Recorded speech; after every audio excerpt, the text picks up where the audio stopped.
Okay, y'all, so I thought it would be a fun video today to show y'all how I make homemade bone broth. Now, this is just how I do it. This is how I was taught to do it by a homeschool mom years ago.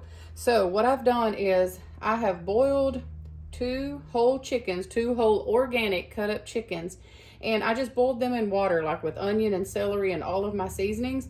And I took that broth and I have frozen it already. So now what I'm going to do is debone this chicken, take all the meat off, and then put all the bones in here. So you see I already have one bone in here. I get off as much meat as I can, and then I like to leave some of like the cartilage, and just a little bit of fat won't hurt, but I don't try to put a whole lot of fat in there. So anyway, I just take and put that in there. So that's what I'm going to work on real quick, is just taking all of my chicken, deboning it, and putting the bones in the crock pot.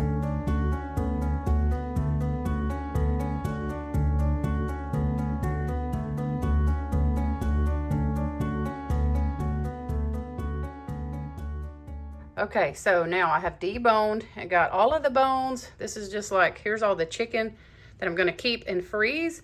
And then these are just like a couple of discard piles. But I got all the bones in here that I wanna put in here. I try to get off as much of the meat and the skin and stuff as I can. And I do like to leave like the pieces that have like little cartilage ends. I do like to leave that in there. Because my goal is to make bone broth, not just like regular chicken stock where you would boil it with the skin and the meat and all that on it. Full disclaimer here, I am not a nutritionist, a doctor, nothing like that, but I do know that this has lots of nutritional benefits for you, especially during cold and flu season.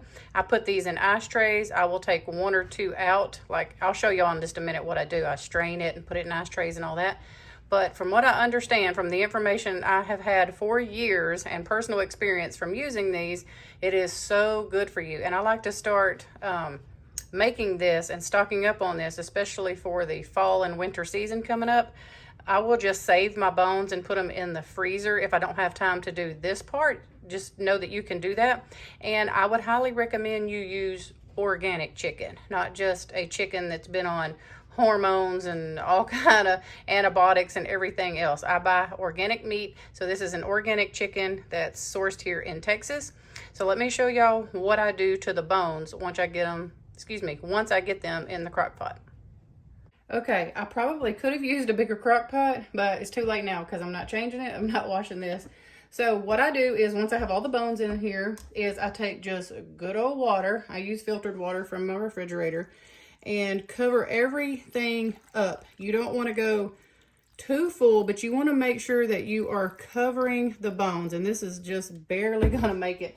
Let me get a fork and see if I can't get some of this air a little bit out. And yeah, I probably could have used a bigger crock pot, but we're just going to go with it because you want to make sure you have plenty of broth. So it is at least covering all of the bones. So that's good enough for me. And then the only other thing that you add or use, or that I add and use, is this apple cider vinegar. I like to use, again, organic when I do this because you just want it as pure as it can be. Now, I don't really ever measure, so you could probably look up a recipe to get exact measurements, but from all the years I've done it, I do just a couple like splashes, just like that. Not much, maybe a couple tablespoons. Like I said, you don't need much, and I'll just kind of try to move it around in there a little bit as well as you can with all these bones in the way. And then all I do is turn this on low. Make sure those bones are all covered in water the best you can. Don't do what I do, get you a bigger crock pot. Normally I just do one set of chicken bones at a time, but I had two this time, so I decided to wait until I could, make a bigger batch. Makes more sense to do it all at one time than to do separate smaller batches. So I'll get all these covered up. I'm going to turn this on low. Okay, so now I've kind of got them all covered up the best I can. So I'm going to turn this on low and let this cook on low, y'all, for literally 24 hours. Like, it's not, some people say, oh, it makes the house smell so good. I don't find that it makes the house smell that good. It's not a pleasant smell for me, but you do need to let it cook really low and slow. So on low for 24 hours really helps draw the stuff out of the bones, and that's where all the nutrition is that you're trying to get out. So it needs to be cooked low and slow. So let me plug this in, and then I'll meet up with y'all again in 24 hours, and I'll go from there and show you what I do with it then.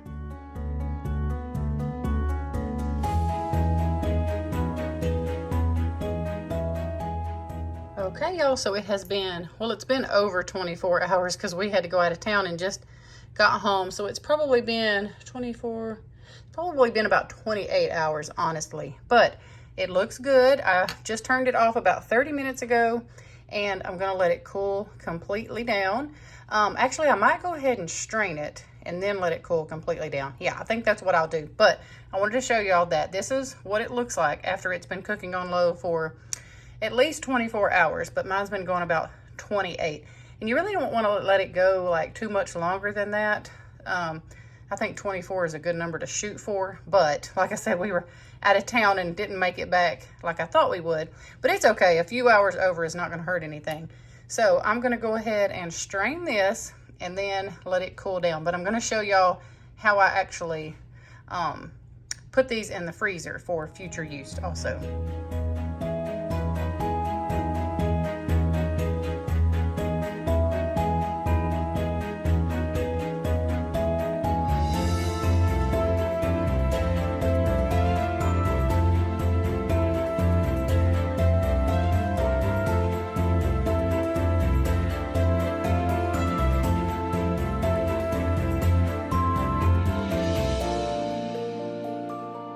Okay, so now all I'm going to do is pour this broth into an ice tray. That way I can have cubes. And if I just need a little bit of broth, I have a cube and I can get 1 or 2 out. If I need more than that, I can grab more cubes. But you follow what I'm saying. If I don't need a whole gallon-sized bag of bone broth, then all I have to do is grab 2 or 3 little ice cubes. So that's all I'm doing now is getting this ready to go into the freezer. Okay, I had to voice over those last 2 clips because I had a house full of people and I was trying to get this done. So what I'm going to do is, y'all saw that I tried to put this in that. I thought I had 2 ice trays. I don't know what has happened to my other ice tray, but it is gone. So I just have one. I'm probably going to pick up a couple more at the dollar store just for this. Primarily, I like to do my bone broth in this because I will put it in there and I will freeze it. Then I will take these out and I will put it in a big like gallon-sized Ziploc baggie. And that way you can only pull out 1 or 2 cubes. Like if you're making something and you just want to add some healthy, nutritious bone broth to it, that's what I like to do. And because I only have one, I am going to let both of these cool completely down before I put either one of them in the refrigerator or the freezer. So this one's going to go in the freezer as soon as it is all the way cooled down. Do not put this in your freezer unless it is completely cooled all the way down. And because I only have one ice tray, I'm going to put this one in the refrigerator once it cools down. And then I will transfer this into that tomorrow. I'll take these out and then I'll put this in the ice trays and let them freeze tomorrow. So that's what we're going to do.